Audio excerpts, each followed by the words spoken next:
The line that caused the biggest stir in chapter 1156 was this one from Rocks. There are 2 devil fruit I want to get my hands on. So what exactly those 2 devil fruit? The most common theory in One Piece community is that he's talking about Yami Yami no Mi and the Gura Gura no Mi. And honestly, I think that's a strong possibility too. But personally, what really caught my attention this time is the fact that Rock seems to need Galera. That part stuck with me. I think the connection between the devil fruit he's after and the Galera might actually be the key to understanding this. So in this video, I want to dig into why Rox needs the Galera and what does devil fruit he after might really be. By the way, this week's Shonen Jump issue was a collaboration with Pokemon here, Luffy with Pikachu. And it even came with stickers, like special stickers for this Shonen Jump. So if you don't live in Japan, getting hands on the physical issue might be tricky. So if you are interested in Shonen Jump, let me know in the comments. I'll check if they still have any at convenience store, this Shonen Jump, especially this week. Anyway, that's the kind of stuff we do on this channel. I analyze the story from the perspective of someone reading the original Japanese release, always taking into account every bit of information that's come out so far. For chapter breakdowns like this one, you'll find them here on this channel, LunaPienArt. For deeper original theories, check out Dusk channel. And if you are looking for even more in-depth discussion, that's what my Patreon is for. So however, deep you want to go, I've got contact too much. Alright, enough of the intro, let's get into the main topic. So first, let's think about why he needs those Gala Giants. I believe it's because they might be connected to one of the ancient weapons, especially Pluton. My theory is that those Gala Giants were actually the ones who originally built Pluton. I go into more detail about that in another video, so if you are curious, definitely check that one out. Now, these Galera warriors are currently seen as mythical beings, almost like legends. But Yaro knew they really existed. He actually 408 years old, the oldest known person in the One Piece world. And the era 400 years before Yaro was born falls within the Void Century, 800 years ago. If Yaro's grandfather or grandmother lived as long as he did, then it's possible Yaro actually spoke direct to someone who lived through the Void Century. And if that's true, then Yaro could be the only living person, of course besides Imchan, who has first-hand information from that time. So when Yaro said that the Galera were real, it's probably because his grandfather or grandmother lived during that era and personally knew the truth. And remember, the Void Century was also the time when the ancient weapons were used. It's believed that these weapons caused the entire continent to sink beneath the sea. So I believe the ones who created those devastating weapons were the Galera themselves. So Blackbeard's hobby is studying history, and your hobby is studying history. And honestly, it wouldn't be surprising if he inherited that interest from his father, Rox the Xebec. If that's the case, it's totally possible that the Rox also had a fair amount of knowledge about the Void Century. And here's something interesting. When he met Imchan, he didn't seem all that shocked. That suggests that he already knew about the Void Century and figured that someone like Imu might be pulling the strings behind the world government.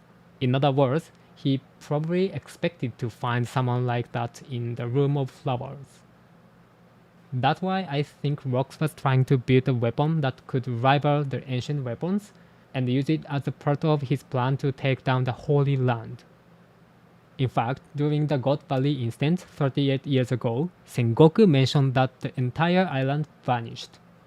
And let's be real, the only thing that could make entire island disappear like that is ancient weapon or same level attack. There are only 2 other times in recent One Piece history when entire islands were disappeared or erased. The Kingdom of Lulusia and Skypiea.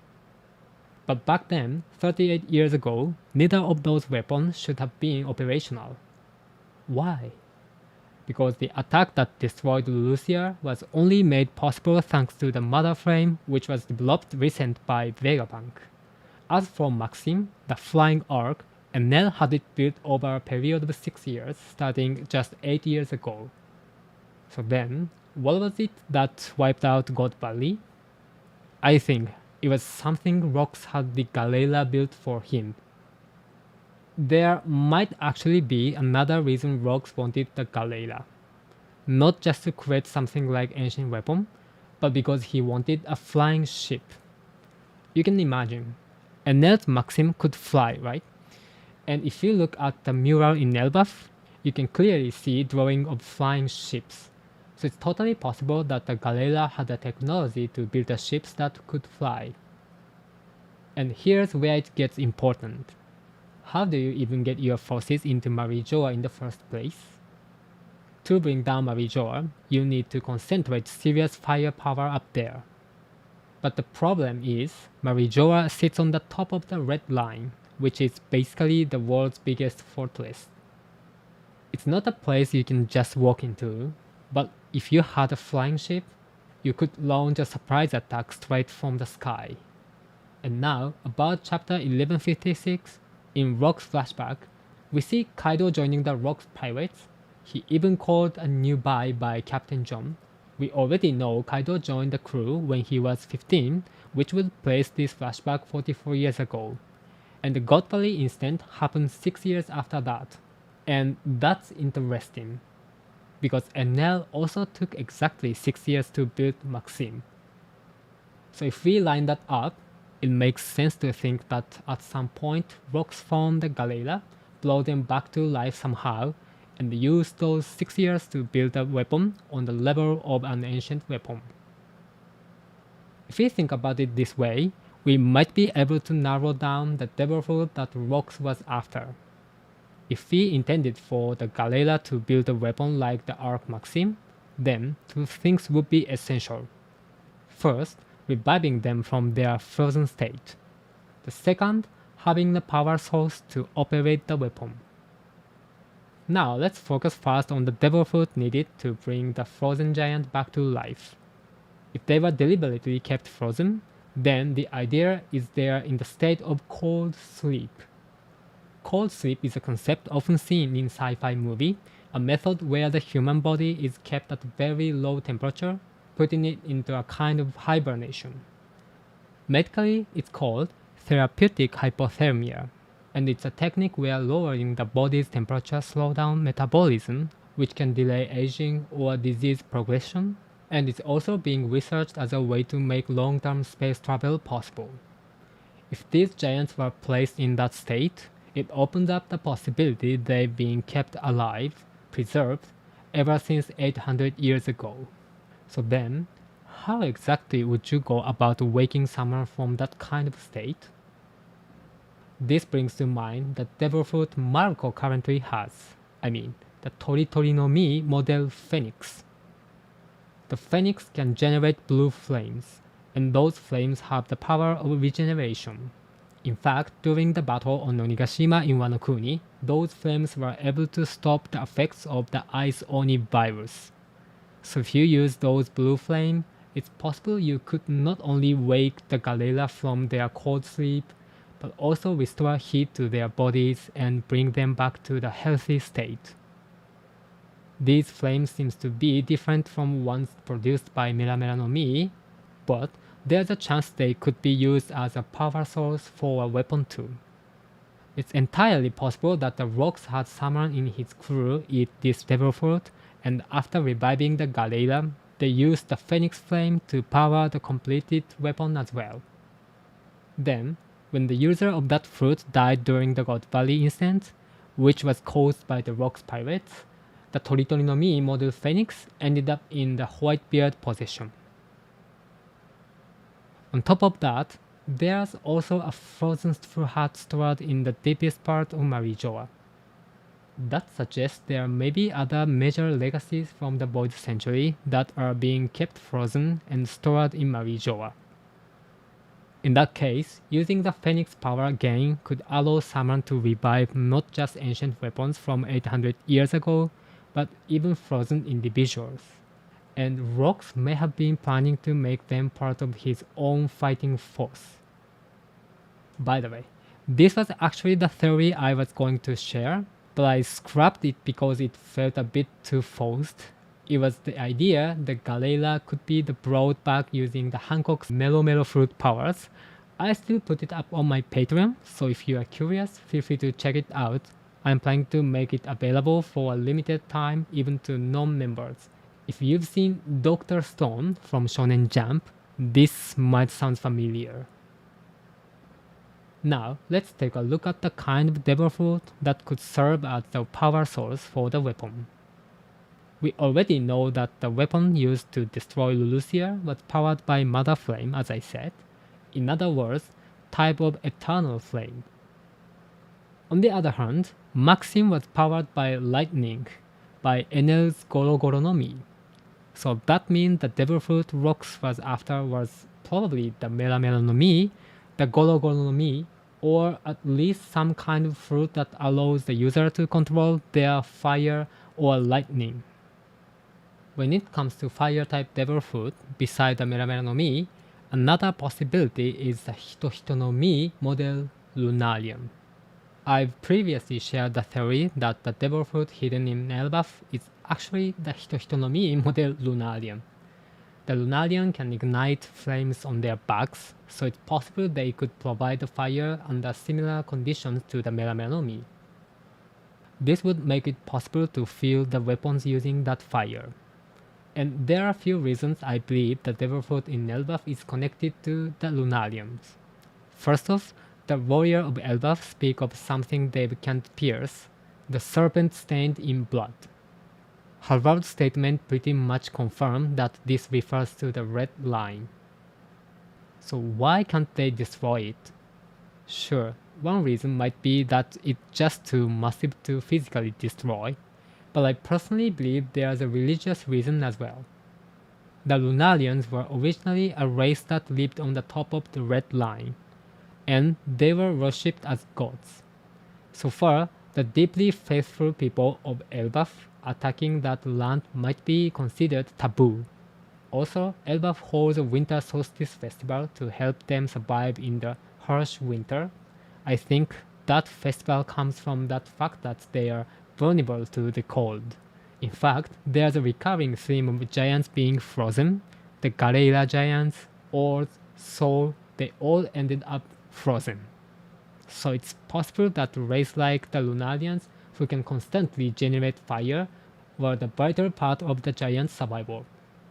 And remember, Vegapunk, the one who developed the eternal flame known as Mother Flame, said he 太陽に近づきすぎた, got too close to the sun. That suggests that to the giants, who revere the sun, the Lunarian could very well have been objects of worship.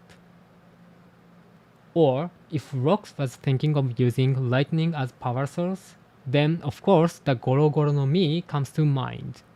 If someone in the Rocks pirates had eaten the Goro Goro no Mi like Enel's fruit, the most likely candidate would be Ganzui.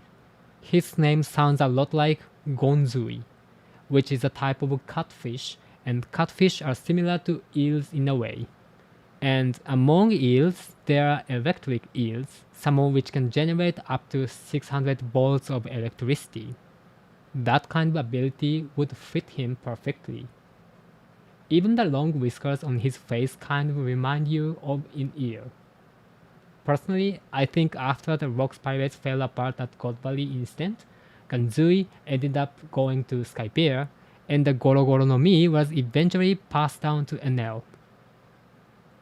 Also, Ganzui's appearance looks a bit like Rouge, so there might be some kind of connection there too, but I go into more detail about that in another video. Anyway, there might be other lightning related devil fruit as well. For example, if there were a Logia type fruit called a Kumo Kumo no Mi, which let the user turn into the vapor or steam, maybe it could also produce lightning, kind of like how Zeus works. And maybe there's even a Hito Hito no Mi model Raijin, a human fruit modeled after the god of thunder. After all, Loki was seen wielding the Lagnir and generating lightning with it.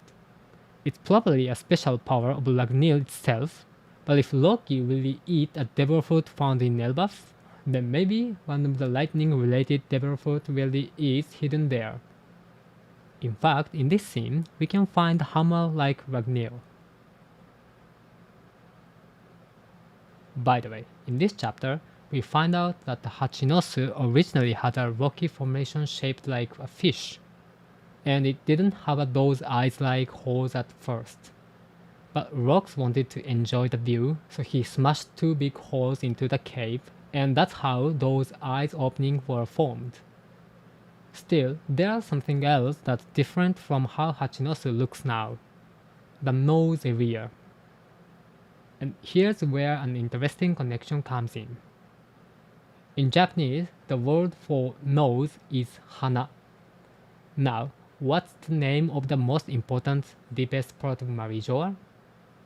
It's the room of flowers, and flower in Japanese is also hana.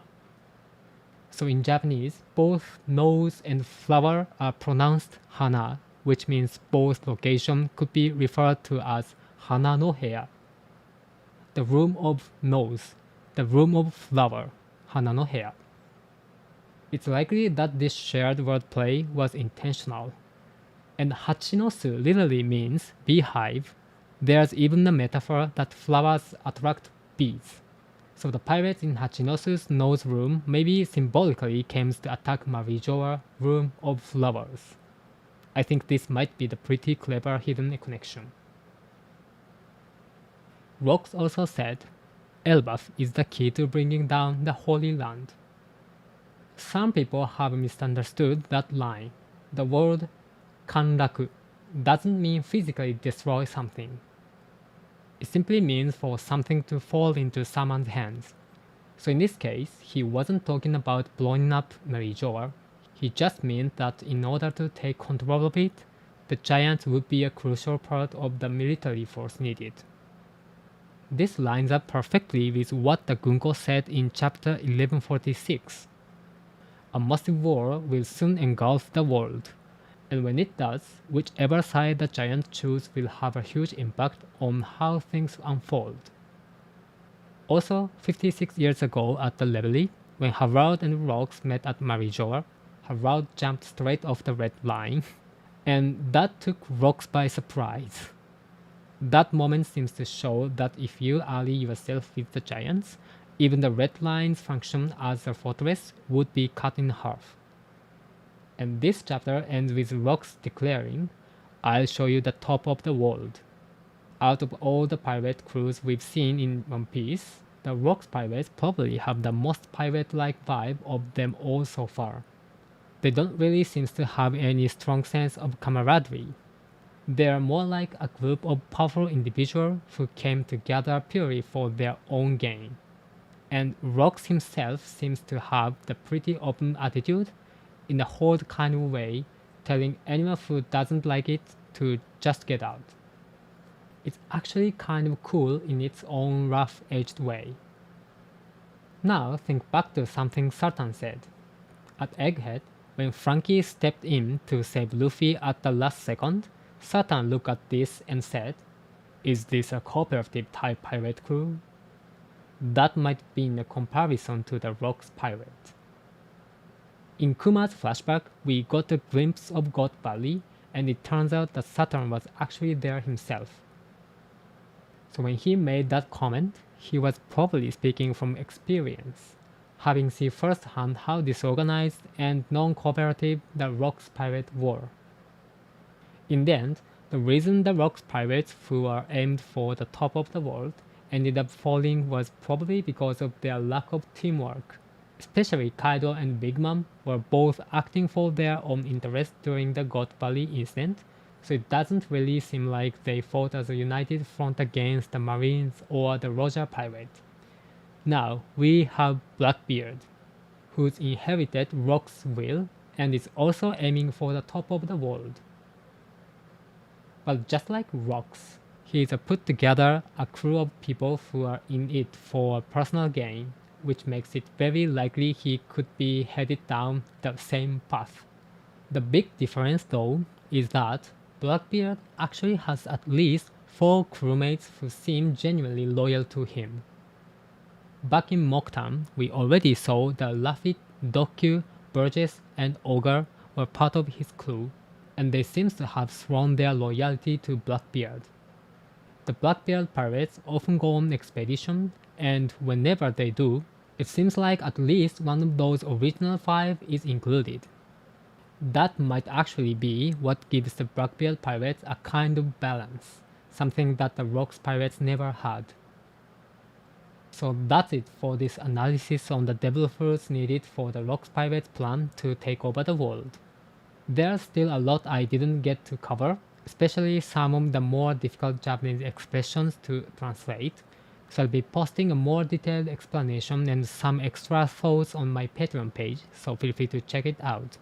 Also, if you are interested in Japanese language, I think this video could also be a helpful first step in learning Japanese language.